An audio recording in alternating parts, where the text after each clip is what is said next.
Raising women's voices, one story at a time. Welcome to the She Said Project podcast.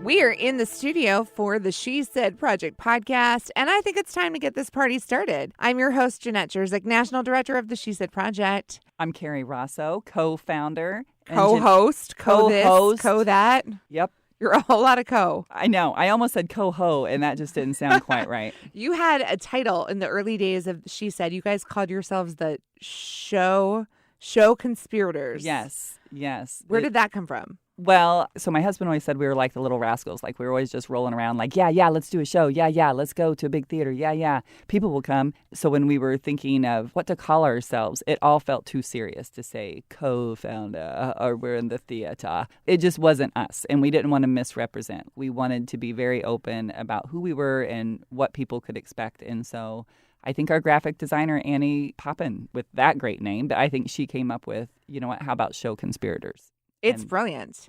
No, it really sets the tone. And what I love about the creation of That's What She Said, live performance, empowering women to share personal stories. While the mission is super, important and serious, you guys always did it with such a sense of humor, and you keep that alive, and you constantly remind me, don't take it so seriously. Don't take it so seriously. Maybe we're not the little rascals anymore, but we're still that vibrant energy of, this is fun. We get to do fun, cool things, right? And we get to meet amazing women. I always say you could just take a dart and throw it into any crowd and pick your speakers that way, because there is no shortage of amazing women, which that's a softball toss for you. Hey, caught it. Yes, I'd love to introduce our guest today because she joined the She Said Sisterhood, not here in Champaign in our flagship show, but she appeared on stage in our sister show in Bloomington-Normal, Illinois. Let's just bring her on the line. We're with Meta Mickens-Baker today. Hello, Meta. Hello. How are you, Jenette and Kerry? And say hello to all of our She Said fans out there in the podcast world. Hello to everyone who is listening, especially my She Said sisters now around the country. Yes, around the country. Yes, agreed. Thank you. But you're just a hop, skip, and a jump away from where we are, where That's What She Said started. And do you remember when I called you one day and I said, hi, Meta, my name's Jenette, and I'm producing this show in Bloomington. Would you like to stand on a stage and tell a personal story in front of a couple hundred people? Remember that? I do remember that. Is that really how it happened? I wasn't quite sure what to expect at that moment. Yes, I do remember that quite vividly. He had told you to contact me. I still wonder who that person was, but I thank them now. Did you say yes right away, or was this a process? I'm trying to remember. I don't think it was a yes the same day. I think you needed a minute to think about it. Yeah, I think you sent me a video to watch, and you kind of gave me a sense of what to expect and what you're planning. And so I think I said yes within a few days. Yeah, are you glad you did? I am very glad I did. It was a phenomenal experience all the way through, meeting the other ladies and just really forming that relationship with you and with them. It really did become a little sisterhood of women stretching ourselves. That was such a stellar cast.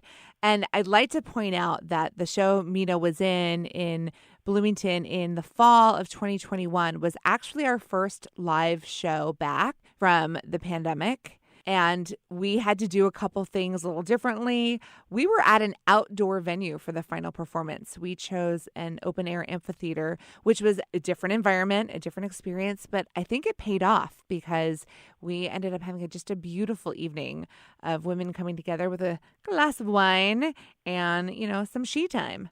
Oh, I think people were so hungry. We had all been locked up. None of us had been out of pajama pants in 2 years.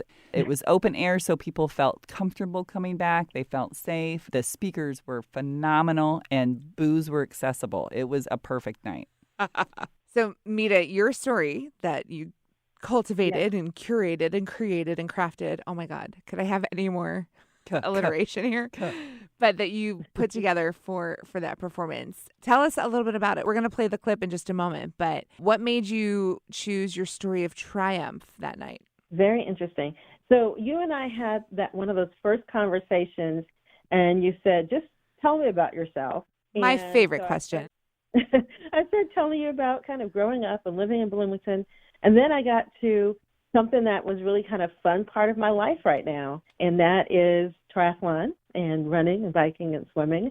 And, I realized how much I really enjoy that, but how that is so different from who I was growing up. At some point you said, I think people might be interested in that. It kind of took off from there as a story that, one, is so much a part of my life, but also I know a lot of people try to figure out, can they do those kinds of things as they reach, the age past having children? Yes. I call it middle age, but I am there. I've got another birthday coming up this month. And so I think most people talk themselves out of doing something that they haven't done when they were younger. And I hope that I help people see that they really are capable, because if I can do it, really, I'm not special. Other people can do those things too. Well, Meta, first of all, you are very special. But second of all, I think that is the absolute theme of your story. If I can do it, you can do it too. And that was really what you brought to the show, and your vibrant energy and your big sparkling smile really inspired people that night. So I think we should go ahead and listen to your performance from the show so our listeners can enjoy your triumph, and then check in just a minute. Let's cut to the clip of Meta Mickens-Baker live on stage. And That's What She Said, Bloomington-Normal, Illinois, in the fall of 2021, first show back from the pandemic. And this is her story, TRI-umph. I am an athlete. Oh, wait for the story. Yes, me. The girl who was picked last for every sports activity in school. The girl who struck out at softball. The girl who had absolutely no natural ability and failed every one of those presidential physical fitness tests. When I was 5 years old, my mother took me for swim lessons. But when all the other moms ran errands, my mom stayed clutching the fence yelling, "Don't drown my baby!" So needless to say, I didn't learn to swim either. I wanted to be on a team. I wanted to win a race. I wanted to not be embarrassed or afraid. I wanted to be an athlete. But since I was the four-eyed class academic, no one expected it of me. But I pursued it. I learned to shoot a basketball. So I decided to try out for the girls' basketball team in high school. Instead of going to the court that first day, they took us outside to run a mile around the track. I was so exhausted and achy, I didn't go back for day 2. The coach didn't have to cut me. After I earned my degree in biochemistry, I had to take 2 PE classes in order to teach science. Oh, well, I always wanted to learn ballet, so I'll take that. Well, I was 22 and round compared to all the 18-year-old lifelong ballerinas in class. And the teacher said to put our foot on the bar. Everybody's leg raised in unison. All except mine. The next week, the teacher brought out a portable bar. It has 2 levels in case anybody needed to use it. All the ballerinas looked at her like she was speaking blasphemy. And I was like, thank you.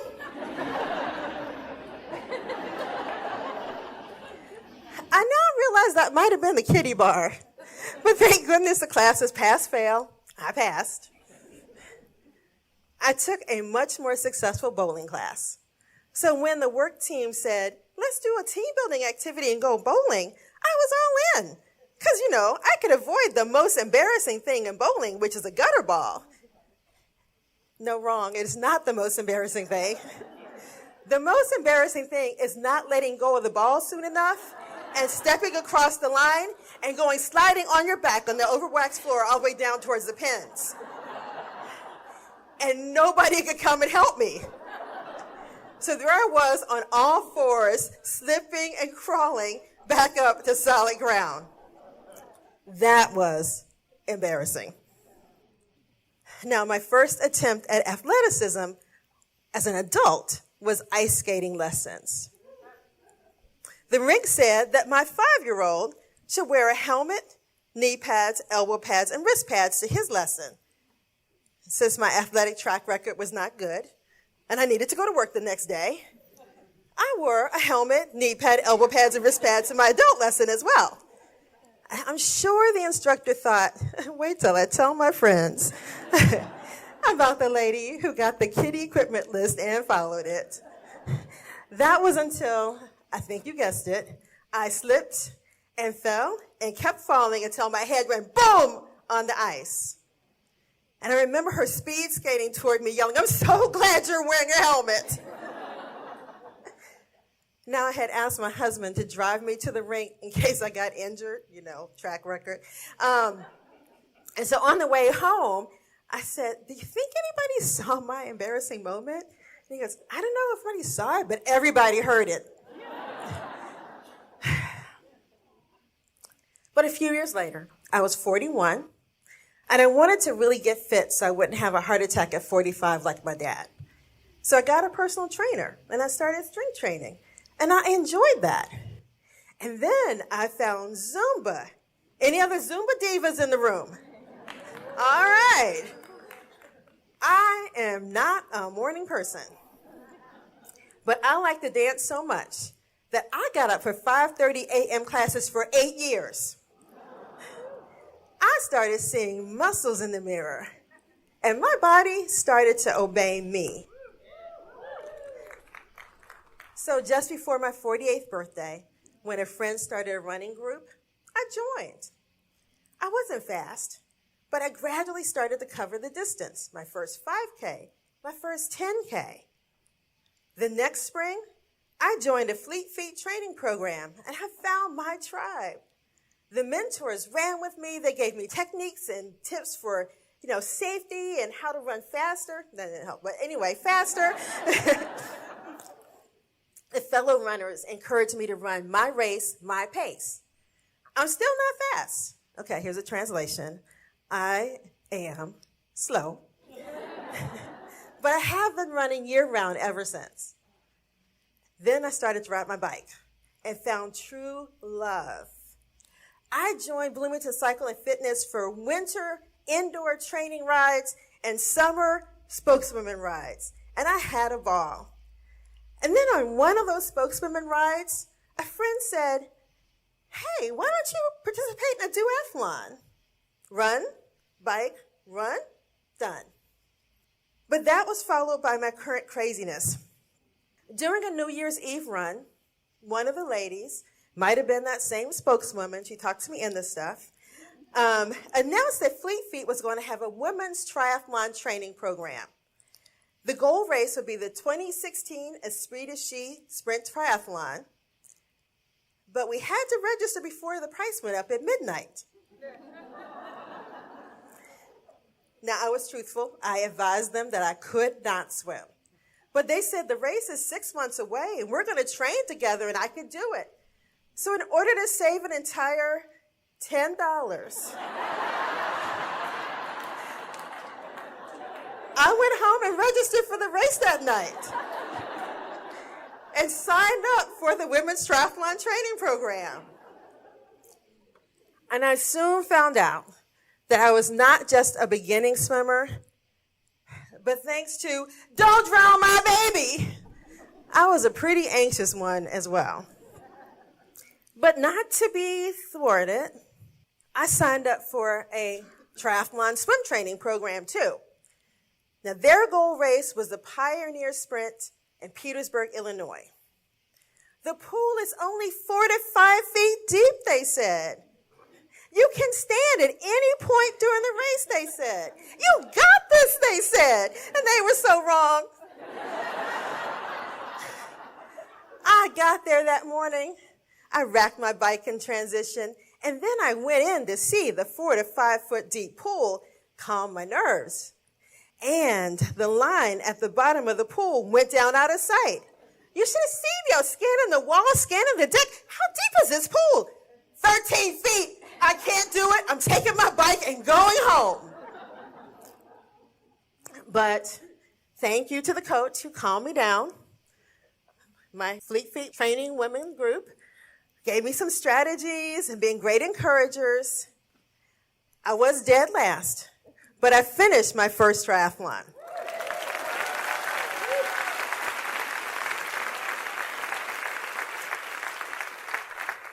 I also completed that Esprit de Ski triathlon, not once, but twice. Now, that's a long race in a quarry that's about 15 feet deep. So I owe a debt of gratitude to the swim angels. They're the women in the white swim caps that swam alongside me the whole race, making sure I stayed on course and reassured me when I got scared, because my backstroke, which was all I knew at that point, really did let me see where I was going. But fast forward to 2021.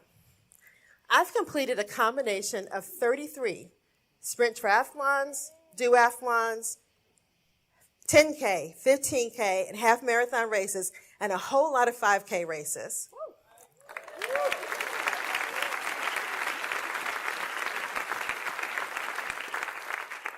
When my friend Julie said, "You're not the slowest runner, it's just that those who are slow are afraid to try," I became a Fleet Feet training mentor.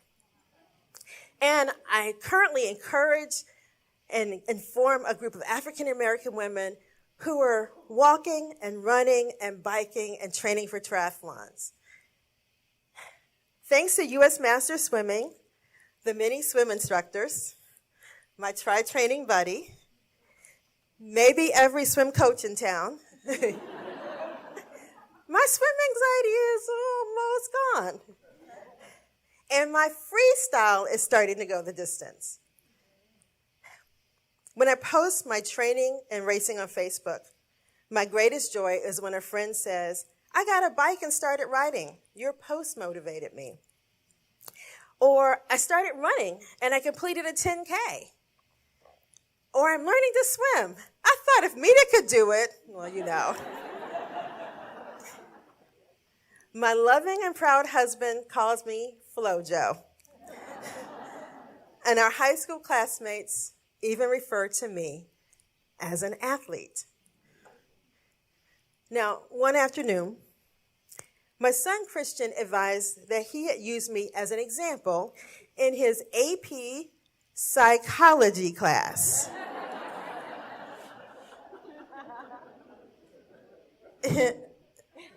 An example of what? Oh, a midlife crisis. Who told him I was at midlife? I mean, what? You know, due to my obsession with running, biking, and swimming, I was like, no, I'm not having a midlife crisis, because everything I knew about a midlife crisis involved leaving your family and buying a sports car. But then I conceded that if I was having a midlife crisis, I was only leaving home for 3 hours at a time. At that point, I was only riding a hybrid. It wasn't even a road bike. And I was coming back better than when I left. At my first duathlon, a friend cheered me with a sign that said, "Difficult does not equal impossible." If I can learn to swim and compete in endurance races, even win a few age group awards, imagine what we all can do. I am an athlete. Scratch that, I'm a triathlete.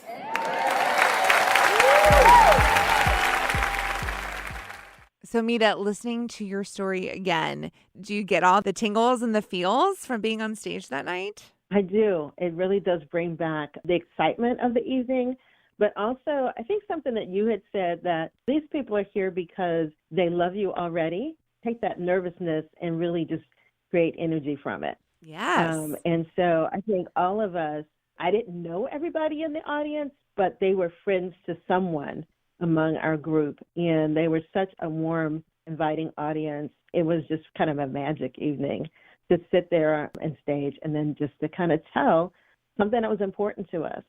And I've got to mention that I made a couple of friends before the night was over, which was really exciting. One lady came up, she was introduced, she wanted to ride bikes with me. And so there was a group of us that ride together, and she joined us. So she joined your riding group because she saw you speak. Oh my gosh, that's amazing. Mm-hmm. And then another lady, much younger than I am, reached out and said, she reached out on Facebook that evening and said, we haven't met, but I heard you speak, and I used to be a runner, but I've now had kids, and I would like to start running again. And I said, well, why don't we run together? And it turns out that she lives very close to me, and we have met on the trail and run together, and we're planning to run together some more. That is amazing. There were people there who said, I think I can do something that maybe I had put aside or thought I couldn't do. You are truly an inspiration. I mean, Kerry and I ran, 10 miles before we came to the studio today? I thought you were going to say we ran to the fridge, which was accurate. And I was like, shh. Okay, so we jest, but you are an inspiration for women of any age who want to try something that they thought might be too hard or it was too late. I love that you shared your trials as a child in the different sports and athletic. I think many people know what it feels like to be that last kid chosen. Kerry, you don't. You were like, basketball star. But I know what it was like to be the last kid chosen for any sports team. Yeah, there might be some emotional scars tied to that. If I wanted to unpack that today, I don't know. But you shared some of those vulnerable moments and some of those memories. And then you shared how you made a decision to overcome them and do it anyway. And that's what people took away from your performance that night. Yeah, thanks for sharing that. It's funny. By what I've done in the last 10 years, it has left the scars behind. So it's a way of stripping them off. I no longer feel scarred by those memories. Now I just kind of smile and go, but now. And as I sit here in my home office, I have all my medals from my races hanging up on the wall in front of me. And so, yeah, I have changed that perspective of who I was to who I am today. Okay, now I have chills because that's about transformation and about maturity and about inner growth and, being who you want to be in this world. And you made a decision. Meta, you are an athlete, and you went for it. What have you been up to in all your sports and races and sporty things? Good question. First, I'll talk about swimming. I swim with the Central Illinois Masters Club. I swim 3 times a week. I have a great set of coaches, and the coach encouraged me to participate in the winter swim meet. It was the first time in my life that I ever was in a swim meet, something I never expected to do. I swam a 50 free, and I was first in my age group, but don't ask how that happened because my husband says, just claim it. And my son and daughter-in-law made me a little medal because they didn't give ribbons. So I've got that here as part of my inspiration. But I have improved as a swimmer, so I'm really excited about that. I'm looking forward to this summer's triathlon. And I've been riding my bike on a trainer in the living room, and I've run all winter. I did a holiday streak from Thanksgiving to New Year's Day, at least a mile a day. Some days it was a mile. Some days it was more than a mile. Okay, so you got to tell us what a holiday streak is, because I immediately was like, she was running naked across the campus. No, a streak is something that many runners do. So the holiday streak starts Thanksgiving Day or the day after. And from then until New Year's Day, you run at least 1 mile a day. And we keep a Facebook group, and everybody's checking in how much they ran in that window of time. Some days it was 1 mile. I was training then for 15K. So some days it was 6 miles or 7 or 8. And then eventually I did the 9.3.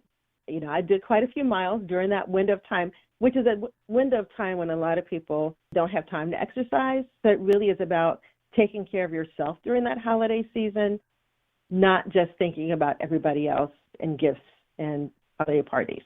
It's a way of making sure you keep taking care of yourself. I had fun with that. Love it. And then after that, I mentored a group. I was part of a mentors for the Fleet Feet training group. And so I ran with a couple of ladies who were working towards a 10K. 10K is 6.2 miles for anyone who might be listening. I don't think I've run 6.2 miles in the last 2 years combined, but okay.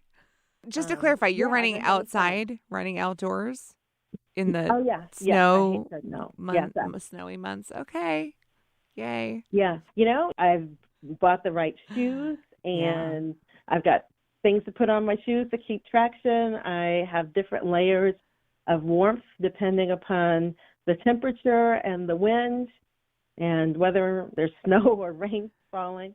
And then I pray for good weather. And so I have more fun running outside. I don't enjoy treadmill running. Yeah, we get out. You sure do. You are a machine. I love it. I'm so proud of you. How do you feel as an athlete, as a grown-up? It must be not just the accomplishment, but like physically, you are taking care of yourself. I feel really healthy, and my doctor says I'm very fit. And that doesn't mean my health is perfect. When my blood pressure goes up, I control it partly by running and swimming and biking. And it helps me keep my physical age younger than the age on the calendar, if that makes any sense. Oh my gosh. So I'm approaching another birthday, but I am actually faster than I was when I started running in 2012. I always say if I can get older and not get slower, I'll call it good.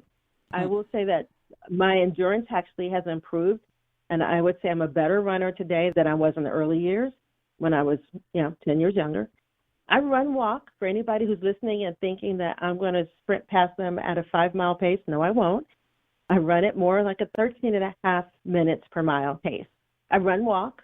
I recognize I'm not 20, so I run in a way that keeps me from getting injured. I have a good time. I find other people who run my pace, and we enjoy running together. Well, one of my favorite quotes I kept thinking about when you were talking was, it's never too late to rewrite your script. This image of either what was put on us of who we are or who we are not. I love that you didn't receive any of that you were not afraid to rewrite your script. And then look at you go, literally. Literally. Yeah, it has been good to keep going. And then I got to say, that Funny Raiser, that comedy act, the person I mentioned in my speech who had talked me into my first half marathon and then my first triathlon, well, she heard the speech. So she reached out and said, "Can I talk you into something else yet?" And that's what became the Funny Raiser. Right. You were asked to be a stand-up comic in a fundraiser.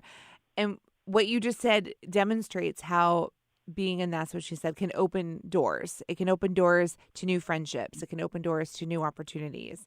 And so I'm so glad you said yes, because it was a different, it was a different time where we were, trying to do what we had to do to stay safe. But your cast was just phenomenal. Such a great group of women. I have to quote, so Susan Saunders was the MC of your show. She's a local radio personality. And she said at the end of the She Said show, it was like the best week of a really amazing summer camp. Like, it can never be recreated, but you have these memories of these people in this place doing this thing that you will never, ever forget. And that one sticks with me. That is very well said. It is. It is an awesome memory, and it's one of those that makes you smile every time I think about it.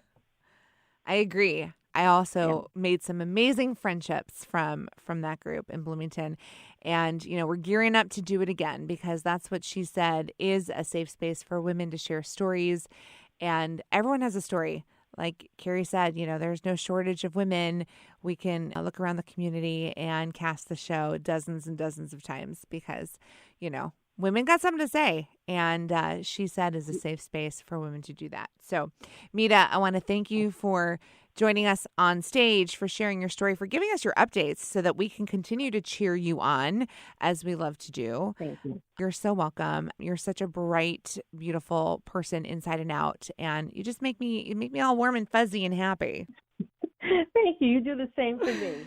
Well, and I'm so inspired. I'm nobody gonna leave the said studio and there's run no to the van. better cheerleader than you. Well, that would be awesome. And then sometime let me know when you and I can run together. I'm in.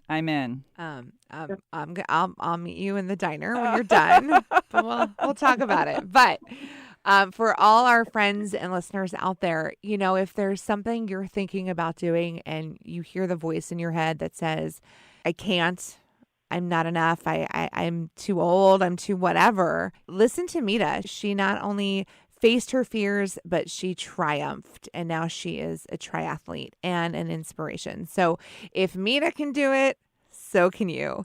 Thanks so much for listening and for joining us today here on the She Said Project podcast. Over now. Thank you for listening to the She Said Project podcast in partnership with Illinois Public Media. All materials contained in the podcast are the exclusive property of the She Said Project and That's What She Said, LLC. For more information on our live shows, go to shesaidproject.com.